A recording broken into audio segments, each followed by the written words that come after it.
Hello everyone, welcome to back my channel. I hope everyone is having a wonderful day. Before starting the video, please go ahead and hit the subscribe button. At Jibot, Billy knocks on Jack's office door. His brother is glad he stopped by. He has something to discuss with him. Billy first tells him he let Phyllis go. She didn't have the bandwidth to focus on the company. Jack thinks he made the right decision. Billy relays that he's already found a replacement, Sally Spectra. Jack questions him. Isn't that like replacing one potential problem with another? Billy gets his back up and argues that Sally ran Newman Media. Jack says, for a short time, he thinks this is a knee-jerk reaction and questions if Sally would tell him no if the moment required it as Phyllis would. Billy insists he made the right decision. Jack's not convinced. It's a big risk. Billy reminds him people thought the same thing about Diane working there. What's the difference? Jack says Diane proved everyone wrong, and he's not questioning Sally's intelligence. He just wonders what happens when they have to bring work home. He and Diane have years together to navigate that. This could put pressure on Billy's relationship. Billy says Sally called him on things. It's part of why he fell for her. She pointed out his blind spots and holds him accountable. He's confident about bringing her on board. Jack can't argue with that. Billy still feels tension. Is he upset about what he said to Diane about the remotal? Jack asks, "Do you really think I'm that petty?" Jack wonders what Billy doesn't like about the place.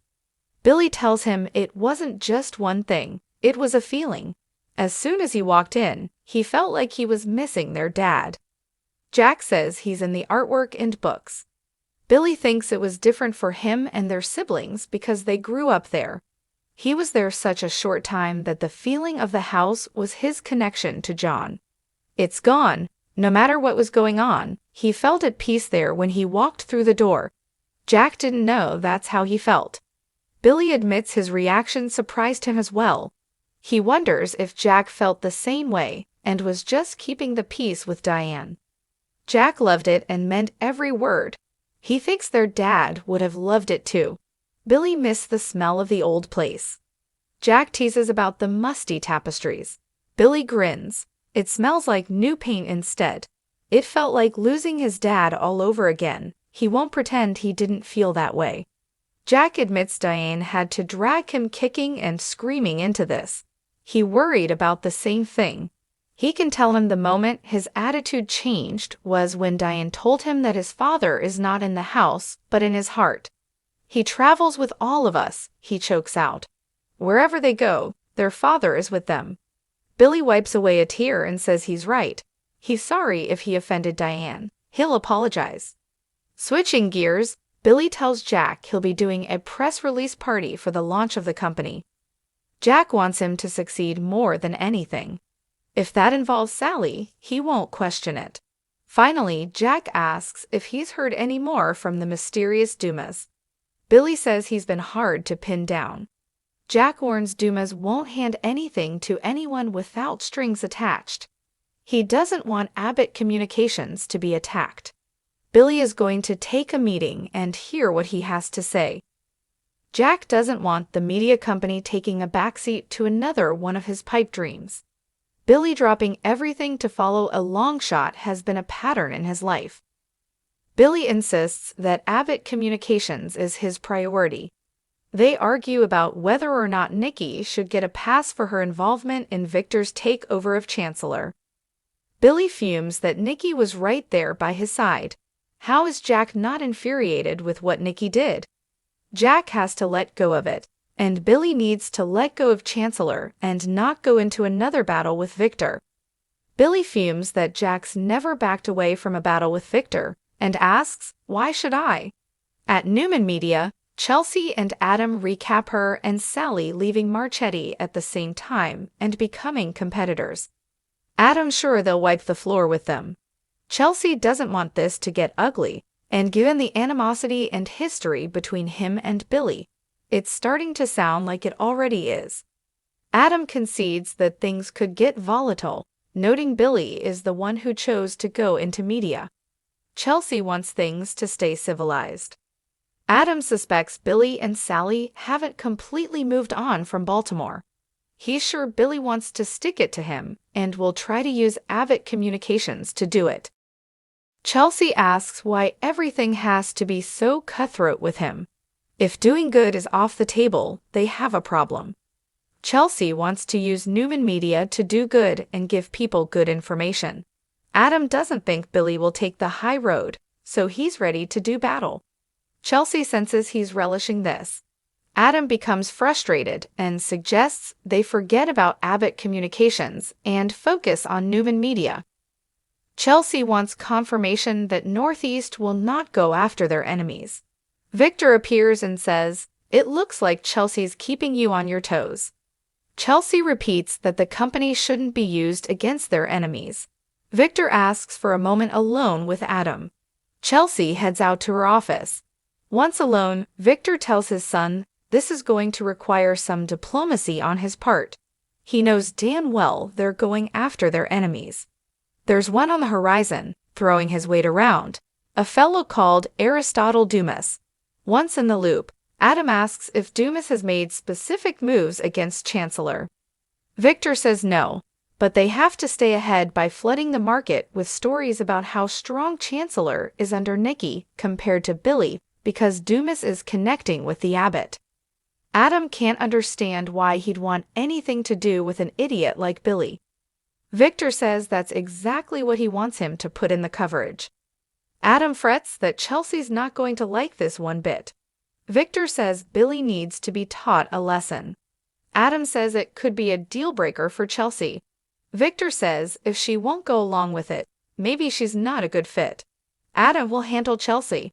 Victor tells him Billy Abbott needs to be crushed for several reasons. Oak, trust me on that. Chelsea rejoins Adam after Victor leaves. He doesn't want to lie to her and tells her his father is concerned about a man named Aristotle Dumas. He wants them to put out some positive content about Chancellor saying how well Nikki's doing and trash Billy's failure to be a leader. "It looks like you and I are about to have our first professional disagreement," he observes. Damien walks into the club and spots Lily. She invites him to join her and asks about Amy. Damien says she'll be home for a few days between appointments. The treatment gives her a fighting chance at beating the cancer. Lily can see he's relieved. Damien updates her that he reached out to Dumas to try and arrange a meeting with her. He didn't say no, but he wants to know why she wants a meeting and what she's after. Lily laughs. She wants to know what Dumas is after. If that's her family's company, he can tell her to her face rather than hiding behind Damien. Damien doesn't think Dumas will show his cards during the first meeting or any meeting. Lily just wants him to know she's protecting her company. Damien warns he may be one of the only men who is not susceptible to her charms. Lily just wants him to know that she's a formidable opponent, as are Devin and Nate. Damien asks, "What if you're wrong about Dumas and his intentions?" He's seen no evidence that her company is even on his radar. What if all of this is for nothing? Lily admits she's only going by what Victor said. What reason would he have to lie? Damien doesn't know, but he'd heard that he hung her out to dry. Lily says that's why he owes her now. She explains he was close to her dad and wants to repay the debt. She's heard rumors that Dumas is trying to expand his empire. Damien has heard no grumblings. He asks what he has to do to prove he's not her enemy. Lily believes he doesn't know what Dumas is planning. That doesn't mean he can't use him. Damien's not gullible, and he's not his lapdog. Lily thinks she'd trust him more if he didn't work for Dumas. Damien gawps, "Are you asking me to quit my job?" Lily nods, "Yeah." Lily points out he doesn't own the businesses. He's just a figurehead with a salary. Damien says it's a good salary. Lily's sure Dumas pays his minions well. Damien asks if she's trying to insult him. Lily shrugs, "I just thought you had more ambition than that." Damien, playing along, asks what he'd do if he quit. Lily's sure he could do more than be someone's lackey. She could find something at Winters for him. Damien asks why she'd do that for him. He reminds her of their trust issues and accuses her of wanting to keep her enemy close. Lily denies that's her agenda. He is family and it's a family firm. Damien reminds her if he quits, she'll lose access to Dumas. Lily can find out a different way. She tells him this is his way to prove he has no sketchy connection to Dumas. What do you say? Are you ready to make a move? Damien admits it's not the worst idea he's ever heard. He's done his research on Winters, and it could be a fit. He'd consider it for the right spot. The paycheck is also important. What Winters is offering would have to be pretty spectacular. Lily thinks they can work it out. Damien's still amazed by all of this. He points out he'd be taking a risk. His first meeting with the Winters clan was a ploy. Lily tells him to forget it then. Damien chuckles and tells her not to get defensive. He was just doing a little thinking out loud. Lily insists she has no agenda other than to see how far he'll go to prove he can be trusted.